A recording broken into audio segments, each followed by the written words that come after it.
Hello friend, welcome back to your YouTube channel tech study IAS. मैं देव शर्मा आज आपके साथ चर्चा करूंगा दो वंशों के बारे में। दो वंश कौन से थे मगध साम्राज्य के, क्योंकि एक वंश के बारे में हम पहले ही चर्चा कर चुके थे। किस वंश की हमने चर्चा की थी पिछली वीडियो में? अगर आपने देखा होगा तो आप अवश्य बता पाएंगे। जल्दी से कमेंट बॉक्स में बताइए कि हमने पिछली वीडियो में कौन से वंश की चर्चा की थी।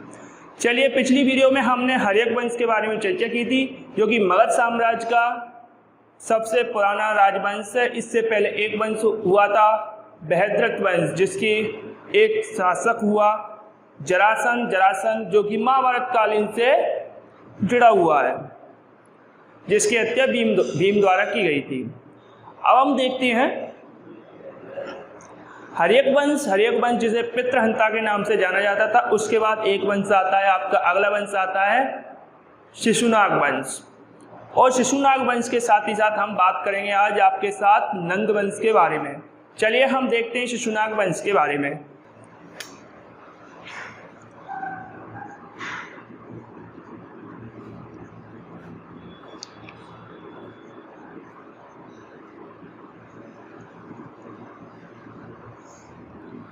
शिशुनाग वंश, इस वंश की स्थापना किसने की?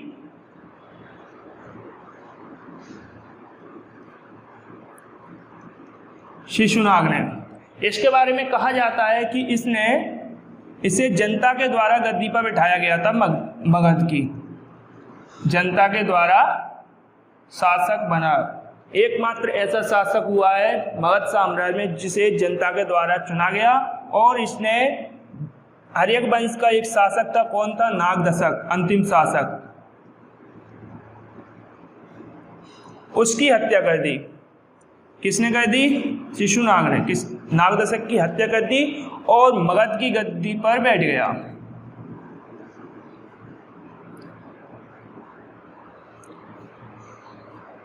इसके बारे में कहा जाता है इसने अपने शासनकाल में दो राज्यों को जीतकर अपने मगध साम्राज्य में मिलाया था। वो दो राज्य कौन से थे? अवंती और वत्स। इन दो राज्यों को जीतकर उसने मगध साम्राज्य में मिला लिया। इसके बाद आता है इसका पुत्र। इसका पुत्र के नाम का क्या नाम है? इसके पुत्र का नाम शिशुनाग का पुत्र हुआ कालाशोक।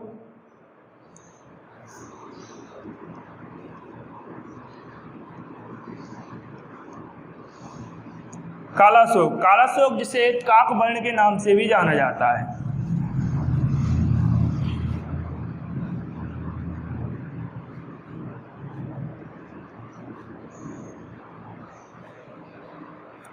इसके समय दूसरी यानी कि सेकेंड बुद्धिज्म काउंसिल आयोजित हुई थी। दूसरी बौद्ध सभा का आयोजन हुआ कब हुआ? 383 BC में। कहां पर हुआ?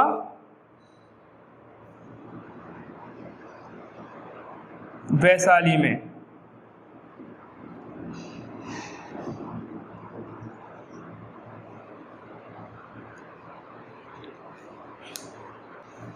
अब मेन क्वेश्चन ये बनता है कि जो इस वंश के शासक हुए थे, इन्होंने अपनी कोई राजधानी होगी, राजधानी परिवर्तन किया होगा, अवश्य किया होगा। तो आपके इस वंश का पहला शासक था शिशुनाग, जिसने अपनी राजधानी पाटलिपुत्र से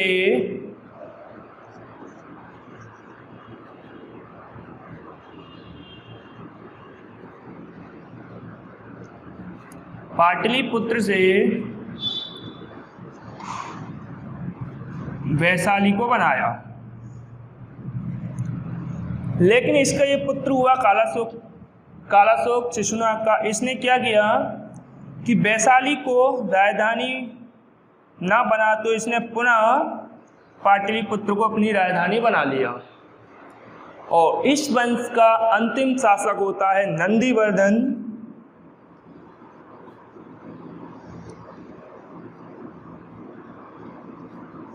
क्योंकि कालाशोक के बाद इस वंश का पतन होने लगा और इस वंश के बाद जो अंतिम शासक था उसकी हत्या हो गई। अब इस साम्राज्य में किसका शासन चलता है? अब चलता है इस साम्राज्य में, मगध साम्राज्य में, शूद्रों का शासन। शूद्र किसे कहा गया? शूद्र कहा गया नंद वंश को। नंद वंश का पहला शासक कौन होता है? आप सभी को अवश्य पता होगा। जल्दी से जल्दी कमेंट बॉक्स में बताइए, और वीडियो अच्छी लग रही है तो भाई लाइक करना बिल्कुल ना भूलें, और अगर आप इस चैनल पर न्यू हैं तो चैनल को सब्सक्राइब जरूर कीजिए, बेल आइकन जरूर दबाएं, जिससे हमारी जो भी वीडियो आगे डाली जाएगी इस टॉपिक के आगे की, जो कि हमारी एंशिएंट हिस्ट्री का सेशन चल रहा है, उससे संबंधित जो भी वीडियो डाली जाएंगी आपको नोटिफिकेशन के माध्यम से पता चलेगा और आप उसका लाभ ले सकेंगे। तो चलिए देखते हैं हम। अब अगला हमारा वंश होता है नंद वंश। फिर हम जानेंगे इन तीनों वंशों को एक साथ पढ़ेंगे, शॉर्ट में पढ़ेंगे किस तरीके से क्या है। और आपके मगध साम्राज्य का जो वंश है उसमें मुख्यतः तीन ही वंश आते हैं, हर्यक वंश, मौर्य वंश,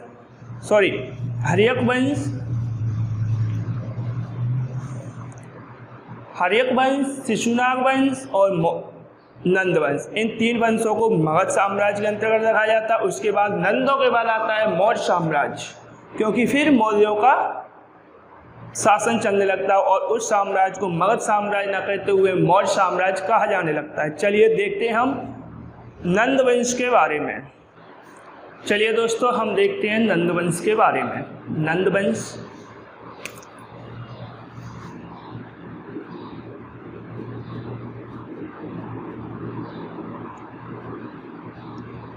नंद वंश का संस्थापक कौन हुआ?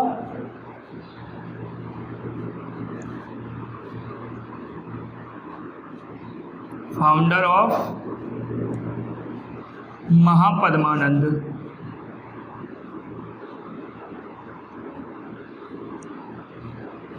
नंद वंश का फाउंडर। नंद वंश में कुल टोटल कितने नंद हुए? 9 नंद हुए, इसलिए इस वंश को कहा जाता है नवनंद।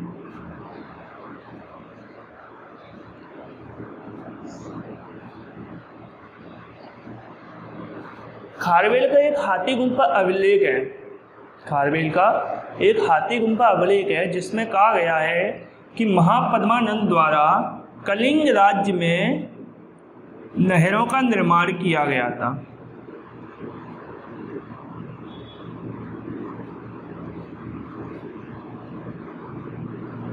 अगर आपको क्वेश्चन ये बनता है कि सर्वप्रथम प्राचीन भारत में नहरों का निर्माण किसने किया था, तो आपका आंसर होगा महापद्मानंद द्वारा सबसे पहले नहरों का निर्माण किया गया था। कहाँ पर किया गया था? कलिंग राज्य में नहरों का निर्माण किया गया था। उसने एक नहर बनवाई थी।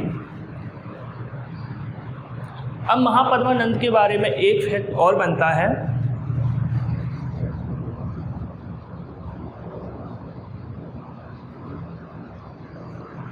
कि ये शूद्र जाति का व्यक्ति था, तो इसने अब इसने किसी की हत्या करके तो शासक बना ही होगा मगध का। कैसे बना?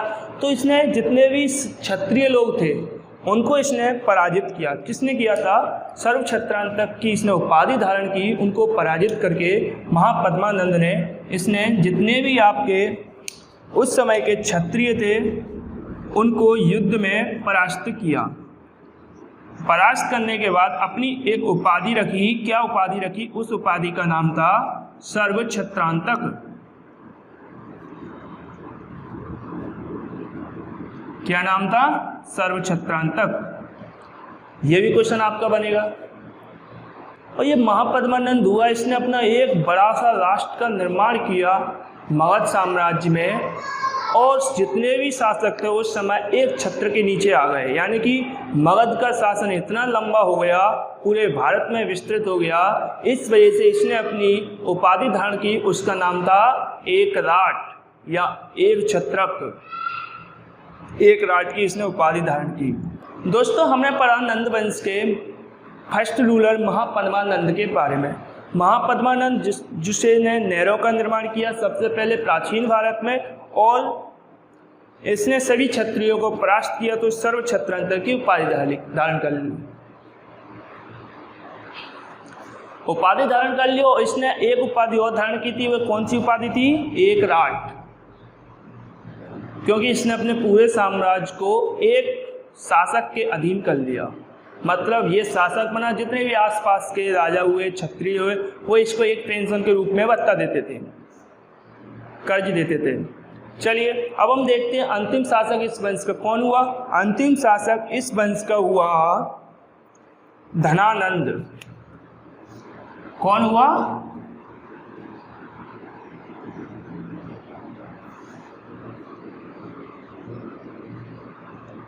धनानंद,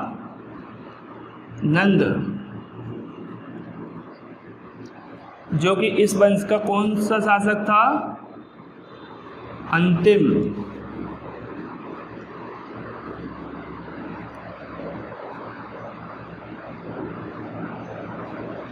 इसकी हत्या किसने की?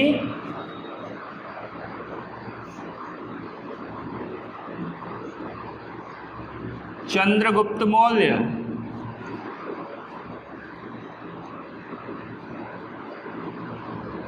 और एक नए वंश की नींव रखी गई मगध में, उसका नाम क्या था? मौर्य वंश। और यही मौर्य वंश आगे क्या कहलाया? मौर्य साम्राज्य। चंद्रगुप्त मौर्य, जिसने धनानंद की हत्या कब की थी? 323 बीसी। अब 323 बीसी से आपको कुछ याद आ रहा होगा, इस समय कौन से विदेशी शासक का आक्रमण हुआ था? आप बता सकते हैं? बताइएगा कमेंट बॉक्स में, कौन से विदेशी आक्रमण का हुआ था। उस विदेशी आक्रमण का नाम था सिकंदर,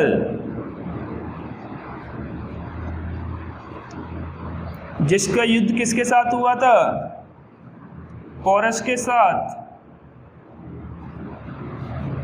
तो आप मान सकते हैं ये किसके समकालीन है? धनानंद, सिकंदर के समकालीन है।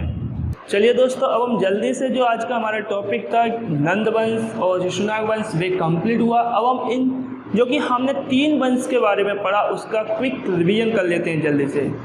तो आपसे हम क्वेश्चन पूछेंगे, आपको कमेंट बॉक्स में जवाब देना पड़ेगा।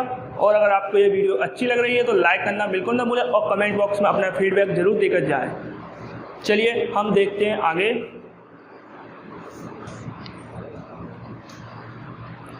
दोस्तों हम देखते हैं अब फ्लो चार्ट के माध्यम से। अगर आपने ये फ्लो चार्ट एक बार देख लिया तो उम्मीद है आप कभी नहीं भूलोगे इसके बारे में। चलिए देखते हैं फ्लो चार्ट कैसे। सबसे हम पहले जानते हैं कि मगध में 2 साम्राज्यों के बारे में बताया था। अभी कौन कौन से साम्राज्य थे? मगध साम्राज्य और मौर्य साम्राज्य। चलिए देखते जाइए बोर्ड पर।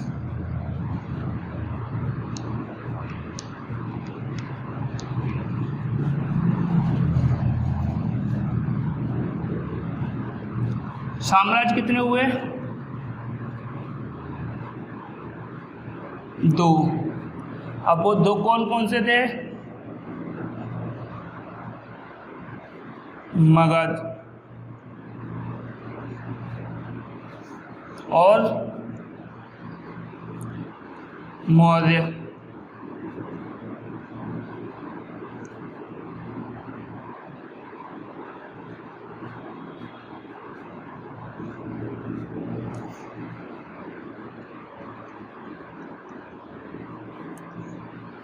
मगध साम्राज्य के बारे में हम मुख्यतः 3 वंशों के बारे में पढ़ते हैं। 3 वंश कौन कौन से थे?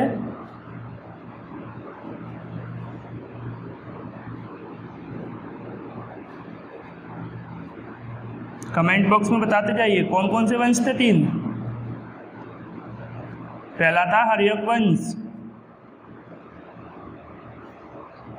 दूसरा कौन सा था?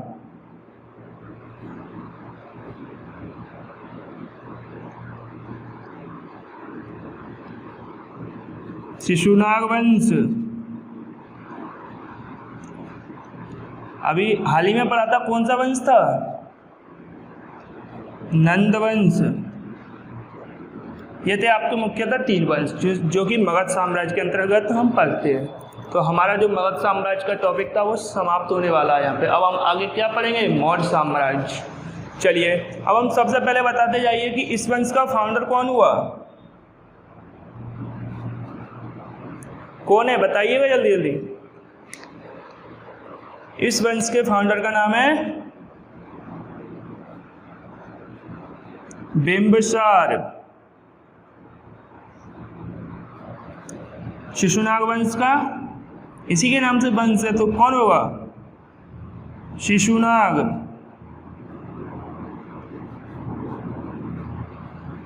अब हम देखते हैं नंद वंश। नंद वंश का शासक कौन हुआ पहला? First founder of Nand dynasty, Mahapadmananda.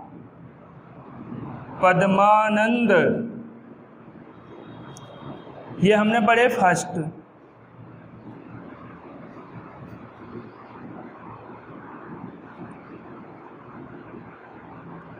अब अंतिम कौन है?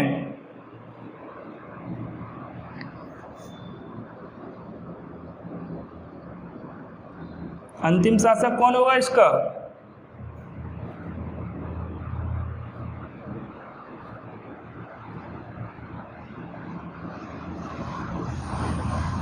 नागदशक। इसका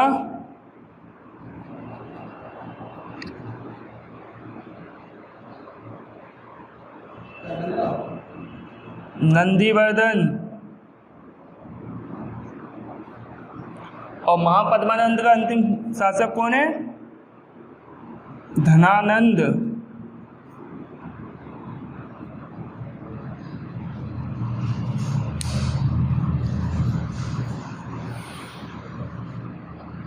ये था हमारा फ्लो चार्ट, जिसके माध्यम से हम किस किस के बारे में चर्चा कर चुके हैं।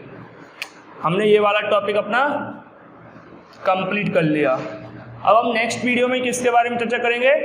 मौर्य साम्राज्य के बारे में।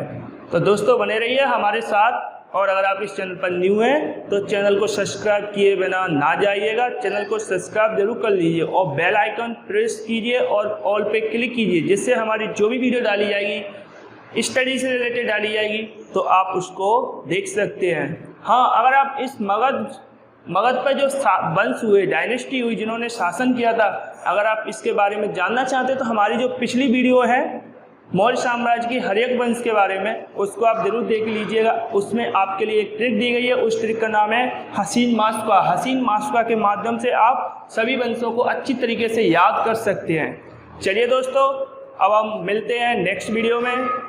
जय हिंद, जय भारत, थैंक यू।